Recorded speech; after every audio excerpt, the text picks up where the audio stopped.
journey. I want you to watch the story. Get inspired. Watch. Hi, I'm Nina, and this is my weight loss story. In September 2016, I was diagnosed with Hashimoto's disease and diabetes, and that's when I knew I needed to make a change. I was scared. I was scared for me, and I was scared for my family. My doctor, to reassure me, she just told me that I needed to find a way that I would become healthy, that I needed to eat less, and that I needed to start to exercise. I started gaining weight around when I was 15, 16, and I slowly started to climb. When I got married to my husband, I was probably around 250, and that last year where I was sick but didn't know it yet, I had gained an additional 80 pounds. At that point, I weighed 412 pounds. It's hard to be 412 pounds. You just don't feel good. It's just hard. Everything hurts. Everything is sore. You need to learn how to ignore what you look like in order to survive every day. I needed to figure out a way that I could eat forever because I never wanted to be on a diet again. What I started to do was starting to eliminate some foods because I wanted to figure out what made my body feel good. I found out by eliminating dairy that my stomach started to feel better. And then by eliminating grains, I found that my inflammation started to go down. I thought I would consult a naturopath to figure out what vitamins would be good for my body. And that's when she started to tell me about introducing fat into my diet. Good fats, healthy fats, avocado oils, avocados, olives. Things that would make my insides feel good and my outsides feel good as well. I started working out about 1 month into my journey. At that time, I could barely walk around the track just once.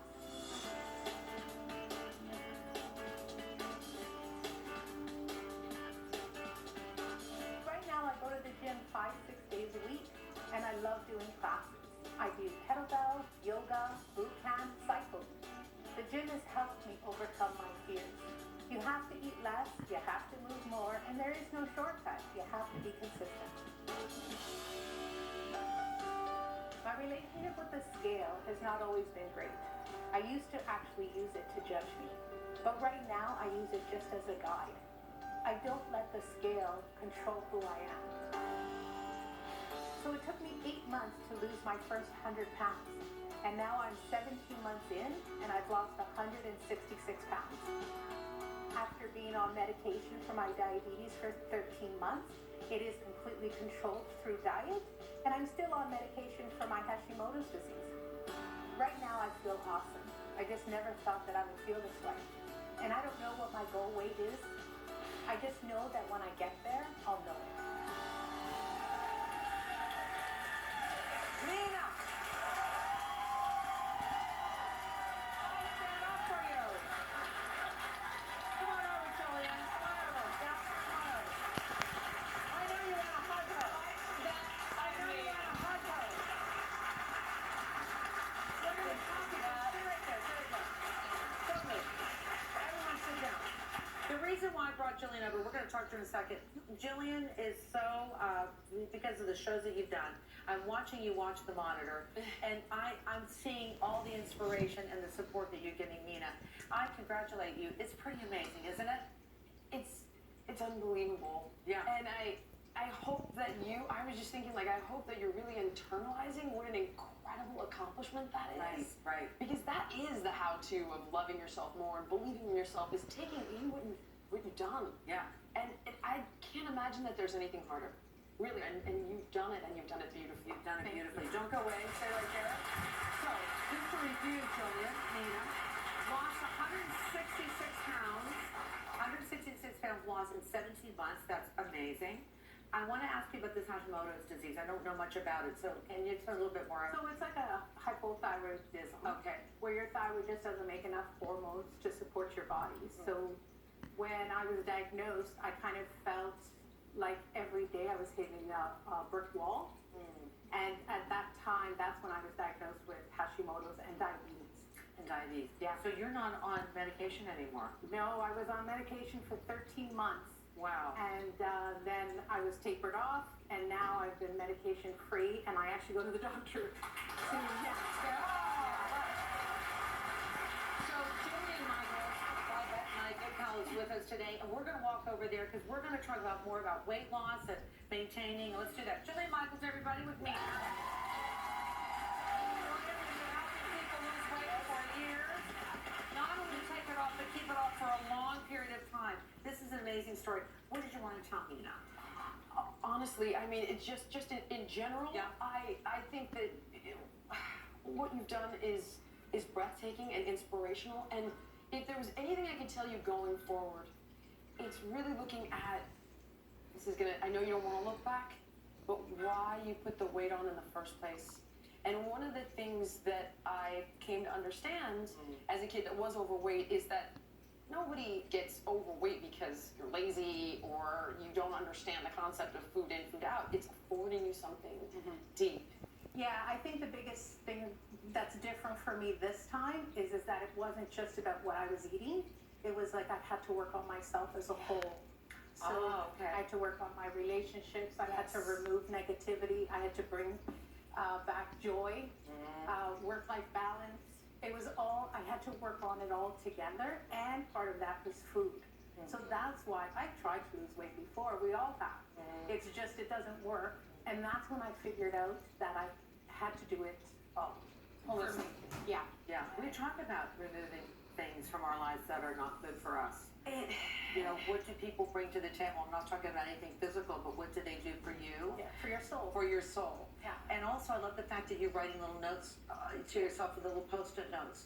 I love the relationship you have with the scale right now. It's your friends. This is just a guide now. Yeah. And it's a compass. And it always should be. It just tells you if you're on track or if you're off track. And if you use it the right way, like once a week, same time of day, it just tells you where you're at. That's all. Oh, I need to make a few adjustments to the program, and it gets you back on course. But when we imbue it with so much power and self-loathing and it means I'm good, it means I'm bad, that's when you're getting into dangerous territory. It's just a tool, just like you said. Right. So we've got this plate here. Jillian, you're going to walk us through this. You were saying that you're not eating grains. Right. But I do find that not eating the grains has helped lower my insulin.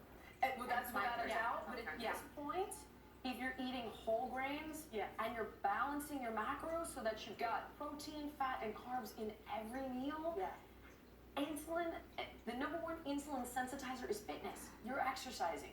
If you're not overeating and you're not eating the wrong kinds of carbohydrates, isn't like processed sugar and flour, and you're combining it with the other macros, you should be able to very effectively stabilize your blood sugar. And I just wonder if like going through life that way is going to be manageable for you. If you're like, I love it, Long term. yes, Yeah, I gotcha. It's hard, and there are a lot of health benefits that you could potentially be missing by cutting out entire food groups, right? But it again, diet is like a religion, and she's winning.